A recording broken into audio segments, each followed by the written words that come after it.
Budget মোটা না চিকন এটা বাংলাদেশের মানুষ সবাই অবলোকন করছে।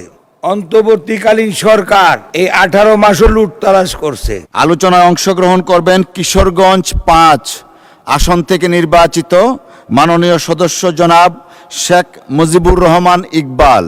ধন্যবাদ মাননীয় স্পিকার। 25, 26, 27 বাজেটে আমার বক্তব্য দেওয়ার সুযোগ দেওয়ার জন্য আপনাকে ধন্যবাদ। মাননীয় স্পিকার, বাজেট আলোচনা করতে করতে আমরা ব্যক্তিগত আক্রোশে চলে গেছি। আমি ধন্যবাদ জানাই মাননীয় অর্থমন্ত্রীকে।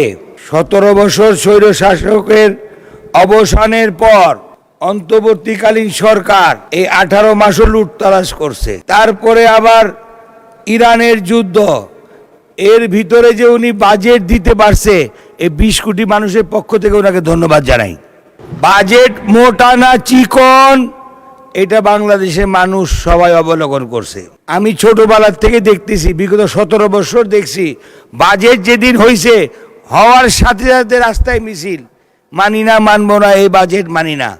এবারই প্রথম দেখলাম কোনো মিছিল রাস্তায় নাই। কারণ এই বাজেট মধ্যবিত্তর বাজেট, এ বাজেট মেহনতি মানুষের বাজেট।